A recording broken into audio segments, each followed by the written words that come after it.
Let me thank you for attending this impromptu press conference.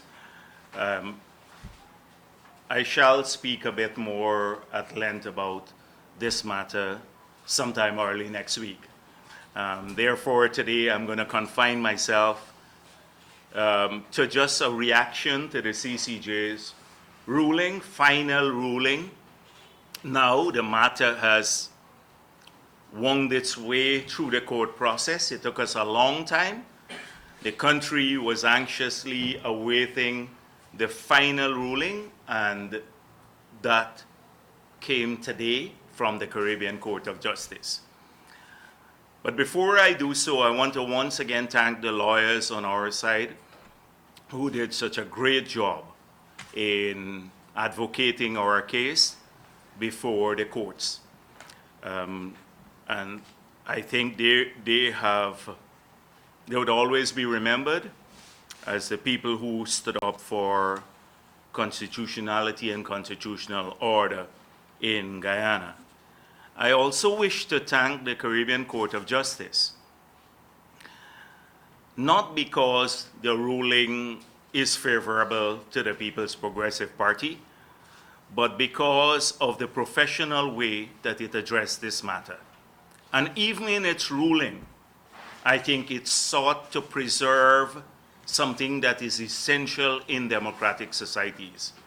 That is the separation of the powers, a cardinal principle of modern democracy, that the legislature, the judiciary, and the executive have certain powers, and that they're separate from each other, and there must not be an interference in one branch of the government within another. So the ruling today, whilst it was a very forceful one, if you look at what was said, it guarded that principle to the T. It guarded it faithfully. And so the ruling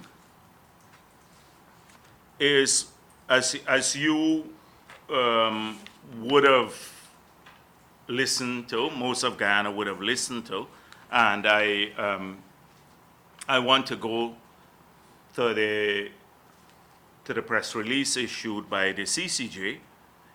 It says that the Constitution of Guyana, I'm paraphrasing, it is the document that guides us in this matter. And there are two provisions of the Constitution that have to be applied.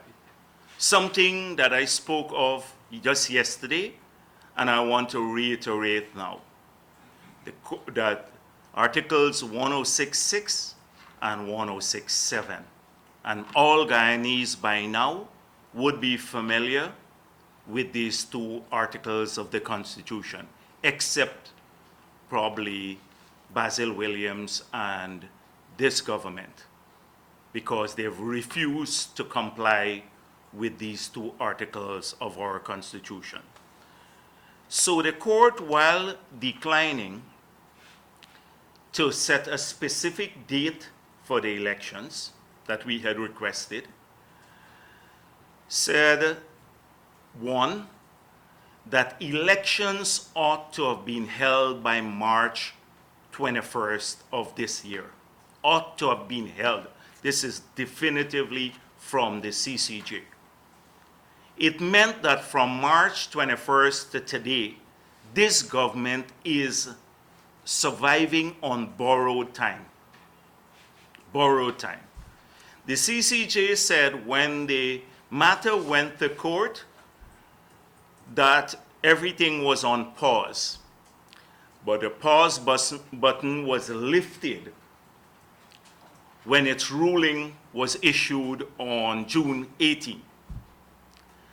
And it says it is not for the CCJ to set the elections. We expect that the Constitution of Guyana to be respected by all the parties, and institutions, statutory bodies, as well as individuals and they must act with integrity. Integrity. The CCJ mentioned the word, they must act with integrity in these things. This is what the CCJ says clearly, and if this is not a slap in this government's face, nothing is. The judiciary interprets the Constitution. Articles 106.6 and 106.7, these provisions need no gloss. The meaning is clear and must be honored. So what are these articles that they're referring to, that the CCJ doesn't need to gloss over, doesn't need to say anything else, because for them, the meaning is clear and they must be honored. So the articles that they're referring to says, the cabinet, including the president, shall resign if the government is defeated by the vote of a majority of all the elected members of the National Assembly on a vote of confidence. So the CCJ says, we don't need to gloss this over. The meaning is clear. And two, it says, notwithstanding, that is Article 106.7, notwithstanding its defeat, the government shall remain in office and shall hold an election within 3 months or such long a period as the National Assembly by a resolution supported by not less than 2/3 of the votes of all elected members of the National Assembly determine, and shall resign after the president takes the oath of office following the election. So that's clear. Must be honored.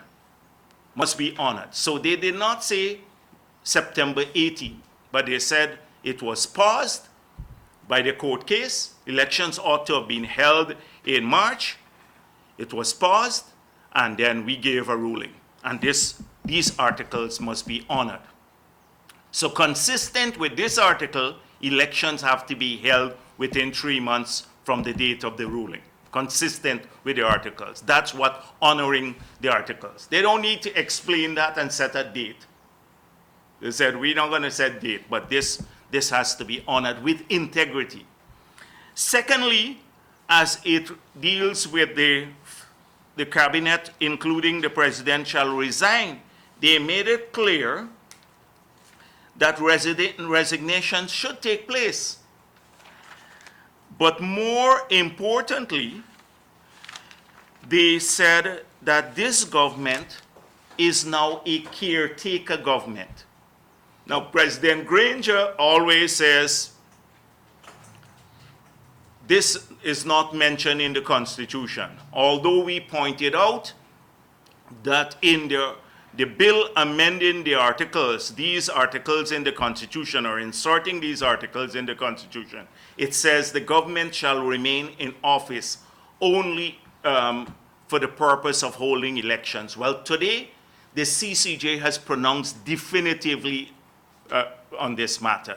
So all of Guyana, we have a caretaker government now with a diminished role. The CCJ said it must act in that manner as a caretaker government, that it has limited legal authority and it must govern the country in the manner consistent with a caretaker government.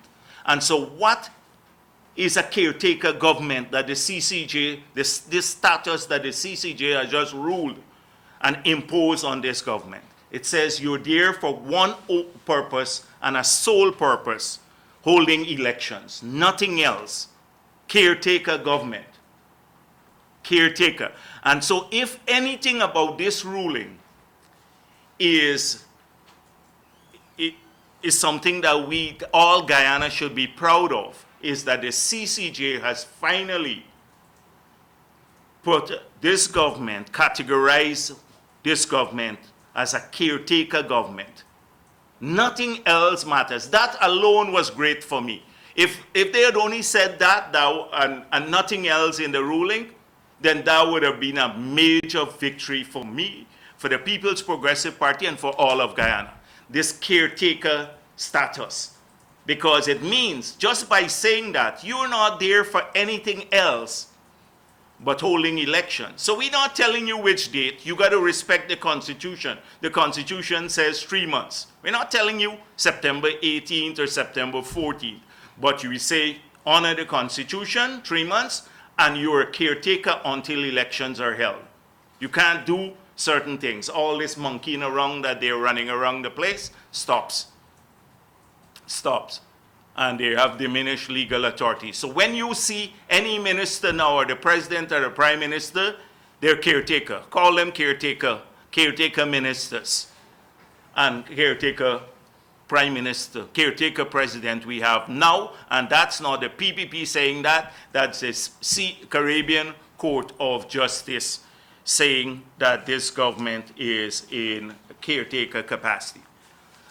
So we had asked for also for the CCJ to address GCOM and the list issue. But the CCJ, consistent, I think, with the separation of powers doctrine, did not want to get involved in these matters because list issues and what list should be used, consistent with that issue. So they made a ruling that the GCOM must comply with the Constitution. And what does the Constitution say again? They made it clear, you don't need a gloss. You don't need, CCJ doesn't need to interpret it. It's in clear language for everyone. Elections in 3 months. So GCOM has to be ready for elections in 3 months. They must comply with the Constitution. So you know what this strikes at? The very heart of President Granger's and the PNC APNU's argument that somehow the elections would be held only when GCOM is ready, not within the timelines of the Constitution and Article 1067. That they can do whatever they want whenever and only when they're ready. If they're ready December, then we should go to election. CCJ said, no. The GCOM has to comply with the Constitution of Guyana. They had argued that it is a constitutional agency, therefore it's above, it's excluded, exempted from this article of the Constitution. The CCJ has made that clear. So the CEO and all the future chairman of GCOM, they would all, and the staff there, they have to comply with the Constitution of Guyana. And what does the Constitution say? Elections in 3 months. And it must be honored, as the CCJ said, with integrity. With integrity. So that's it. That's the other point I wish to make. The final point is on the appointment of the chairman of GCOM. And I think, again, although we asked for a specific timeline, I think the court was very wary about putting timelines on any process because you may infringe on this issue, the executive authority. And the authority, you could have easily had shifted the momentum in the favor of the opposition had they done that. And they were very fair in that, where they said, as soon as possible and with utmost urgency. These were the 2 words, utmost urgency and as soon as possible. Because I think the court is very wary about, again, getting involved with the executive issues that are between the leader of the opposition and the president. But they expect people to act with integrity. This is the whole tenure. They expect people to act with integrity. So we'll see if they will act with integrity. We'll see that. So on that matter, we didn't get what we wanted, but at least the courts have made it clear now. There is no other recourse, no other place to hide. If they lift up some rocks and try to crawl under, they can't hide from this ruling. The courts have finally decided. The 2 articles of the Constitution must operate. The cabinet must resign, They are now in a caretaker capacity. Elections have to be held consistent with the Constitution, which is within 3 months. GCOM must comply with the Constitution and be ready within the 3 months. That's it. And that the new chairman of the Elections Commission must be appointed with utmost urgency. Clear and as daylight. And so that's all I'm going to say today. And so it was a decision that preserved the integrity of the court, that they did not get involved with crossing that boundary between the 3 branches of government, but they gave a clear as daylight decision to the country, and for which we thank them. Thank you very much. Sir, where does it leave you now? You expressed worry on several occasions before about the government using the appointment of the GCOM chairman as a delay tactic. Hence, you asked the CCJ to put a specific time frame. Now that the CCJ has refrained from doing such, where does that leave the opposition? Where does it leave us? Where does it leave this government? This government, one thing, before 2 p.m. this afternoon, this government acted as though its powers were not diminished. The cabinet was functioning. They were speaking about Jordan in his moments, talking about budget, preparation for budget. The president claiming undiminished authority. They're running around the country. No ruling of the CCJ as yet. We are waiting on that. As of 3 p.m., they have been moved into caretaker status. So where does that leave this government now? That it has been stripped of all of the authority that is not consistent with a caretaker status. And what does a caretaker status mean? You should check that around the world. When governments are caretaker governments, they have one sole purpose: holding elections. Nothing else, nothing else. You can't change that definition. That is what the CCJ said of this government. You have one purpose in government now: holding these elections. So if they drag it out a little bit longer, it doesn't change the fact that they're illegal since March 21st. It doesn't change the fact that they're declared caretaker. They'll just be dragging it out for a while longer. It doesn't change the fact. You should ask them. I'm just rhetorically, not personally, but you should ask them, where does this leave them? Now that the CCJ has put them in a caretaker capacity with the sole purpose of only holding elections. Nothing else. No other role does this government have except normal, routine. They got to sign the routine checks, etc. No, well, not the government, the permanent secretaries, but this caretaker. So that is it. So President Granger can keep hanging on and making excuses and sending 8 names to me. And then when I said, are these names unacceptable to the president, I'm told by my representatives who went there, he said no. He sent me a list of 8 names, and then he said they're not all unacceptable to me. So you can keep going on with this sort of thing, but then we will look at the integrity issue comes into question. The CCJ said individuals and institutions must honor the Constitution with integrity. And this government has not only demonstrated a bad faith, but a lack of integrity. A lack of integrity. So that will be judged by the public. So this doesn't leave us, before the judgment this afternoon, we were not clear about the status. They were holding cabinet, etc. We're in a much stronger position. Not strong as PPP, but as a country, because the CCJ has ruled now. They are now in a caretaker status. Yes, President. So one of the initial interpretations coming out of it was the presentation was that the ball is now in the court of the political players. I mean, given what you're saying here now, that's not the case. That is an erroneous impression created that somehow the CCJ's ruling meant that this is a matter for the locals to deal with. The CCJ said caretaker.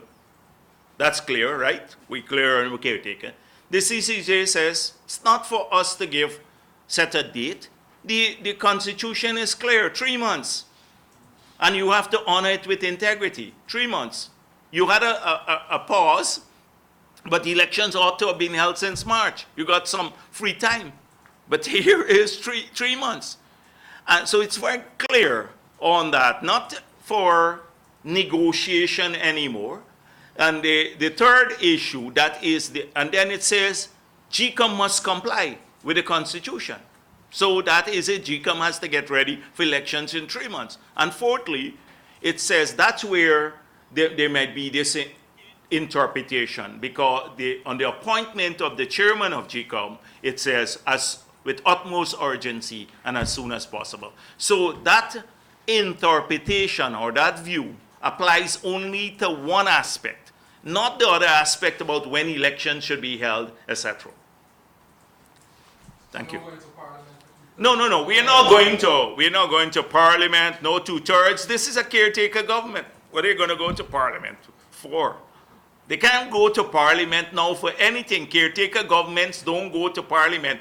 You just say, there's a big parliamentary practice around the world. You should talk to Gail Tisher and a few others. They know a lot about this sort of thing. And so just read about it. When you're in caretaker, that's the end of the day. You pack up, ministers go and sit down there waiting for elections.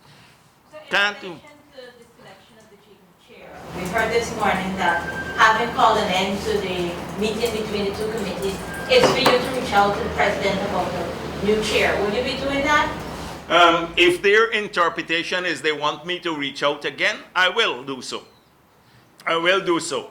I'll send him a letter today, but I thought, that's not what I got from my representatives, that we said we were wasting time there because they were supposed to come to the meeting with the imprimatur of the president with his reasons, and then we have this gaffe, and they can't give my representatives clear answers about whether people are unacceptable or not unacceptable to the president or not. It doesn't make sense. Even their own list that they submit to me, they want to discuss their list about their acceptability. And we said, we take this as all not unacceptable to the president, so you don't need to discuss these names. I'll determine whether any of the names make it in my final 6 when the formal process takes place of submission. This is all an informal process. So we said, let's go straight back to the principles. And so we are waiting. We're going to quickly engage back on that matter. The CCJ said as soon as possible and with utmost urgency, and they'll receive a letter with utmost urgency from me. Mr. Jagdeo, while the Constitution says elections in 3 months, it also has 1067, which says that they can be extended by virtue of a 2/3 majority. Given your own reasoning and that of the CCJ that the consequences really kicked in from June 18 when they made their ruling, why wouldn't you return to Parliament if it is not possible for an elections to be held in 3 months? No. We have made it clear. That's out of the question. It's not a separate article. It's the same article, 1067, goes on to say that with 2/3 vote, you can extend the life of the government. We will not do so because this government has acted since December 21st, in bad faith, has tried to delay issues, gone to the court, accepted the no confidence vote, then challenge it in court, then make all sorts of came up with a whole range of spurious reasons for delaying the elections. They have not acted in good faith. So now the CCJ has spoken. Elections should be held in 3 months. article makes it clear, 1067, we as the others that can contribute to the 2/3, we're saying we are not going to contribute to extending the life of the government. Therefore, that the issue, there will be no extension of the life. So, Just to be clear, you will be writing the president anew? yeah, yes, if I have to clarify whether that was the understanding. I just heard that from, I don't know where the reporter is from. She walked out while you were speaking. Stop. Oh, Stabrook. Okay, well, it's Stabrook, but they just, they asked me. There was no such request you.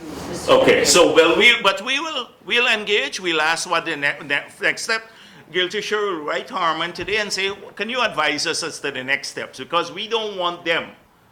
You know, they look for all sorts of reasons for delaying things. So Guilty sure will write and say, we were told, Mr. Jagdeo was told at the press conference today that we are waiting our letter from you to the president. Is that so? And what's the nature of this letter? The ball is in your court. I think that's what That's you're referring to. okay. The ball is in. Yeah. Well, that's what I meant. So that we were told, asked at the press conference, and so I clarify whether that is so.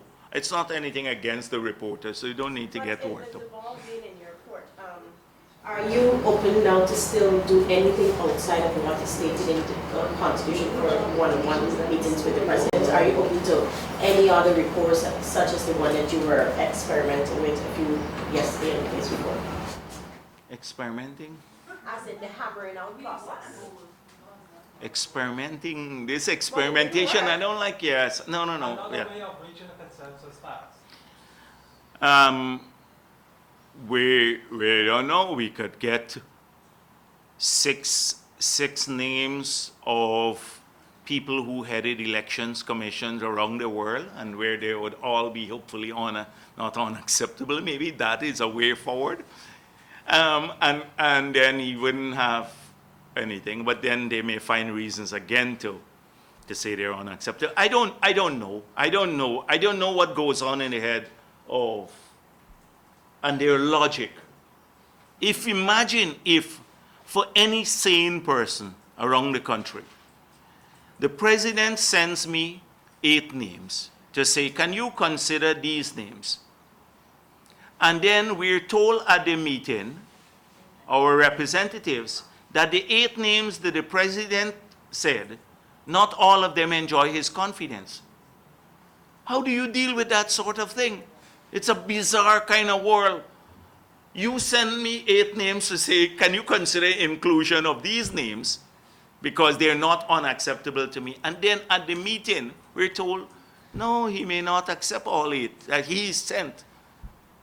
How do you deal with that sort of thing? It's this kind of, people don't understand how hard it is to enter into these talks when there is no predictability, there is no principle, there is no good faith, there is nothing except a hodgepodge of like flimsy excuses and inconsistent positions, etc.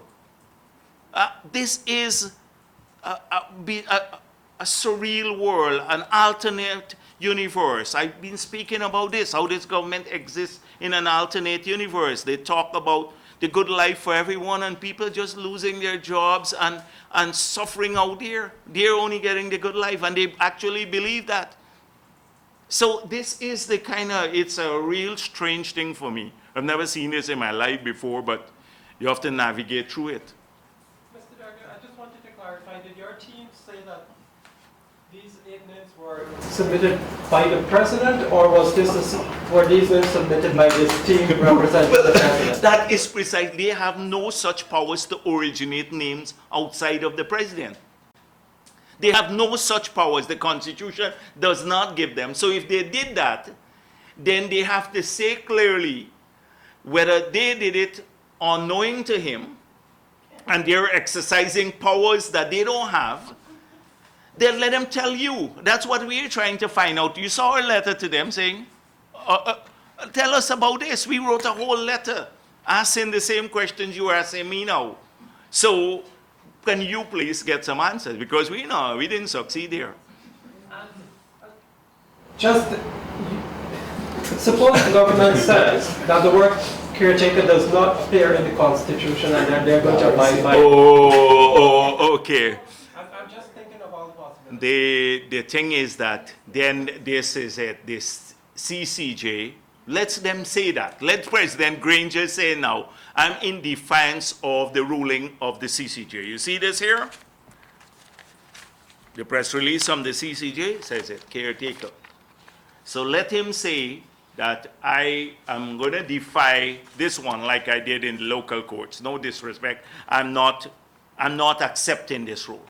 So let me hear whether they would say that they're not accepting the ruling of the CCJ.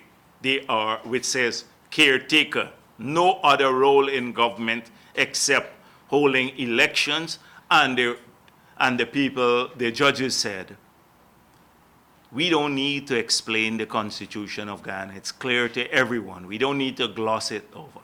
It's clear what it means, elections in 3 months. They're the only people who don't understand that. Why do you say, sir, that the statement by the CCJ that the government would operate not on full legal authority, why do you say that that means solely for the purpose of holding elections?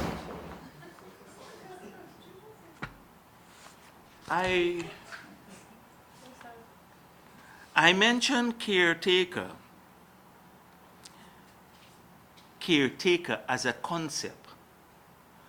When people, that's why I said in parliamentary practice around the world, caretaker has a certain definition, So if you're toppled, a government is toppled, and this is what they said, that once the no confidence motion was validly passed, the government was toppled. Therefore, you can't function the same way you were functioning in the past because the government has been toppled. Our Constitution went even further to say they shall resign. They shall resign, the cabinet and the others. And therefore, many constitutions don't say that. But the concept, coming back to the concept. So when they said restrain legal authority, I think they may be thinking about Basil's abuse of the court practice and all of that. Because if you're a caretaker, they shouldn't have been filing this whole case. If they had accepted the concept of caretaker capacity, they don't have to pay legal fees to fight a case to keep a government illegally in office is, I think, illegal too. But I'm not dealing with the diminished legal authority. It says caretaker for the affairs of the country. Caretaker for the affairs of the country. That's what the press release says. So I'm not going after, we can run after the chicken when the big fowl is sitting there. The big fowl is caretaker. The chicken is, they went on to explain diminished legal authority, etc., governing. The big fowl is the 5-pound chicken is the caretaker. And that is what the concept is. You check that concept around the world. But you do agree that even in that... I don't agree with anything else. Yeah. Okay. You do agree, though, that, I mean, I was just wanting to get you clear on what you mean by the sole purpose of holding elections, because the government still does have to function as per 1067. Yeah, but that is the sole purpose of being in office. The normal functioning of government is different in a caretaker kind of capacity, in a caretaker. So you can't like go a cabinet, you can't originate new bills, you can't do, what the minister is doing, preparing for budget now. All of these things are ridiculous. We knew they were ridiculous, now they've been shut down. So I would urge you, Mr. Marks, to look at the concept and what it means after government has been toppled. And then you will see how important this is, how devastating this is for a government that up to 2 o'clock this afternoon was acting as though they're unrestrained. They have all the powers in the world. And this needs to apply. I hope that the security forces are looking at this too. The security forces, this government is a caretaker government. The security forces, the international community now, they don't need to hear the PPP say that this is a caretaker government. The CCJ has said that, a caretaker government. The relationship with a caretaker government and foreign powers is very different than one where the government has full authority. So we expect their relationship to be adjusted to reflect this caretaker status, which was imposed on this government by the highest court. The security forces should look at it. Every member of the business community, foreign and local, must understand what the concept of caretaker. Because caretaker governments can't be selling out land with impunity, like NISIL and the others. That's not what they're there for. So this caretaker status has far-reaching consequences everywhere. That's why I'm saying that was the greatest aspect of the ruling for me. The 13 names. Now, the teams would have been put together by you and the president. Which 13 names? Well, the 5 that were shortlisted and from the president. Now, the teams were put together to hammer out and come up with at least 6 names to submit to you for your consideration and then to the president. What was the harm in considering the 8 names as suggested by the president? Don't you think that would have enabled you to fast track the process if you had at least cut out or maybe rejected 5 names or 3 names from that 8? So you would have had a smaller number? Their purpose, let me go through this for Chronicle, and I hope it gets reflected exactly the same way. I have doubts, but I'll explain it to you. So the CCJ says the parties should get together, perhaps meet, communicate in good faith. That is what they said, communicate in good faith, and perhaps meet to somebody is playing the thing back there. So, yes, so they should meet, perhaps meet, to hammer out the names in an informal process before the formal submission of 6 takes place. So I have not engaged as yet in the submission of the formal 6. I'm trying to go through a process of names that are not unacceptable to the president. So if the president says to me, here is a list I want you to consider, I've already determined in my head that the 8 names that he sent to me would be not unacceptable to him. So I can use any of those 8 names in my final 6 if I want to, in submitting the names to them.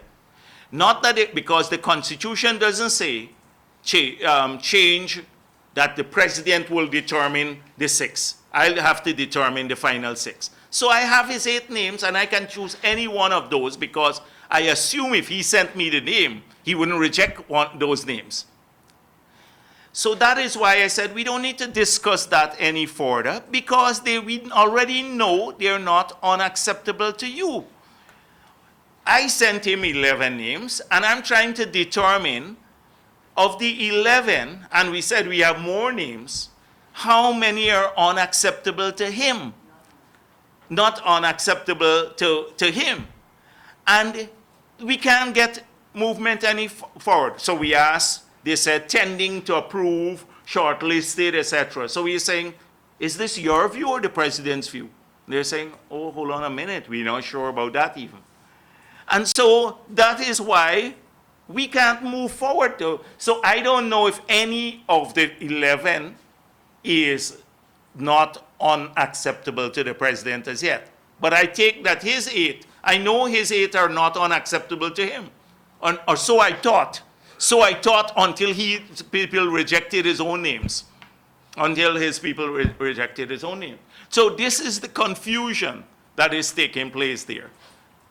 And that is the bizarre world I'm talking about. Sir, you said that some of the names put forward by you were rejected and that reasons were offered. Do you find these reasons offered to be reasonable? Were they just, That's what we're trying to find out, if those were the president's reasons or the three representative reasons, right? That's what we sought to. We asked in our letter, is this the president rejecting these people for these reasons, or is it these three representatives? We didn't even have answers to those, that. you were promised some clarifications yesterday afternoon. No clarification. That's why it ended. Thank you very much.